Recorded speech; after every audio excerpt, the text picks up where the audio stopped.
When Prey was released in 2022, it was widely praised as a return to form for the Predator franchise. Stripped down, grounded, focused on survival rather than spectacle.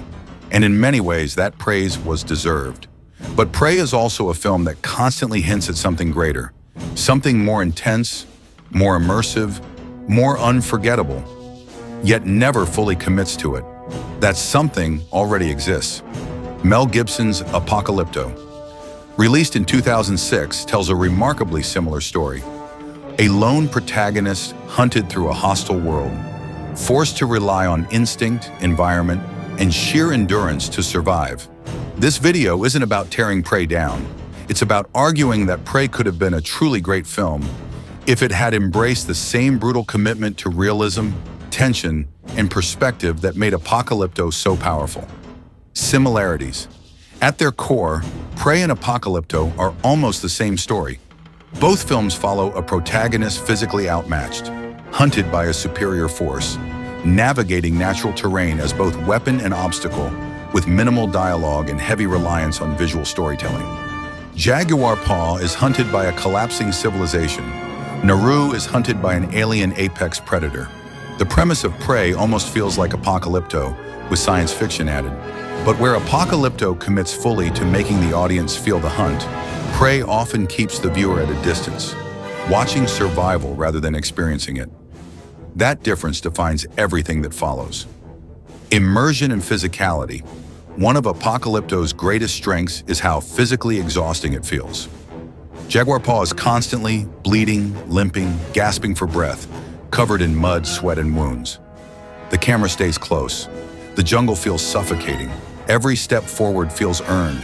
In Prey, Naru is injured, but rarely debilitated. She recovers quickly. Pain rarely slows her for long. The physical cost of survival is present, but muted. This is where Prey could have learned the most from Apocalypto. Imagine if Naru's injuries accumulated instead of resetting. Her exhaustion visibly altered her decisions. Survival felt less like clever problem-solving and more like desperate endurance. Apocalypto teaches us that survival is not elegant. It's ugly, painful, and humiliating. Prey gestures toward that idea, but never fully commits. The environment, jungle versus the plains. In Apocalypto, the jungle is not just a backdrop. It is an active participant in the hunt. Thorns tear flesh, mud traps feet, animals attack without warning. The environment constantly threatens Jaguar Paw as much as his pursuers do. In Prey, the Great Plains are visually beautiful, but rarely oppressive. Nature exists, but it doesn't pressure Naru in the same way. This is a missed opportunity. The Predator franchise is built on the idea that the environment is part of the fight. Yet Prey often uses wide, clean shots that make survival feel controlled.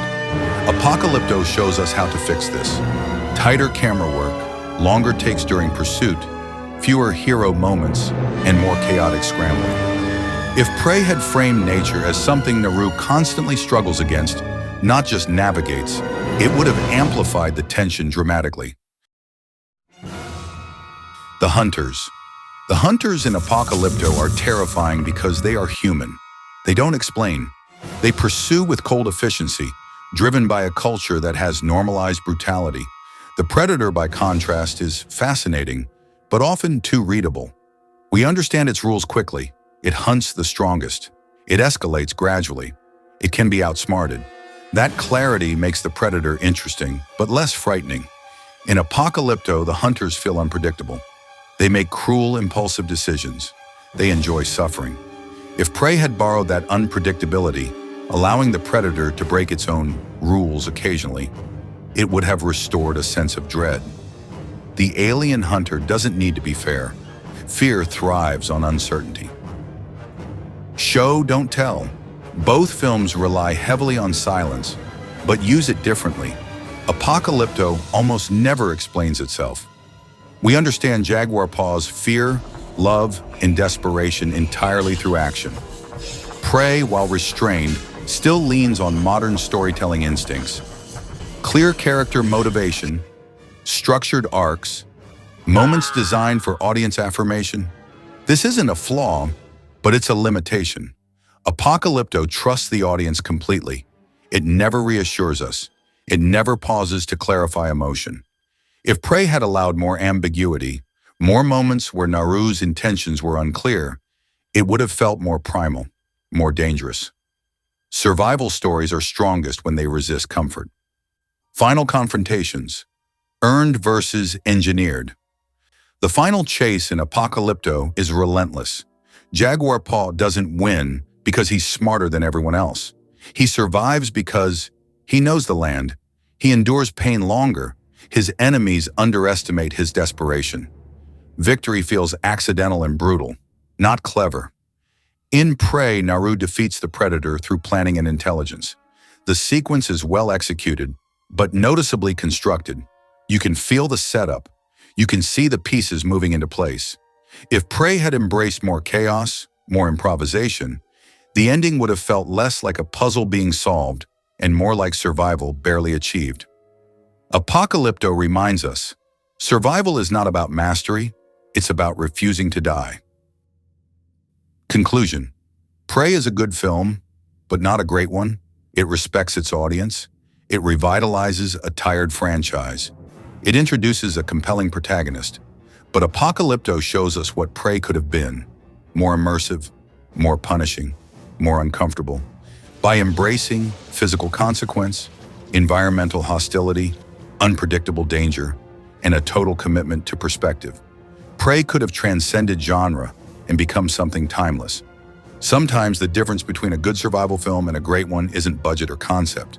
It's how willing the film is to make survival hurt. Anyway, folks, agree or disagree, let me know how much you hate me or agree with me in the comments. When all is said and done, just remember, it's only a movie. Anyway, I've been Bob. Don't forget to like, share, and subscribe, and check out our new video right here. Until the next time, enjoy the rest of the show.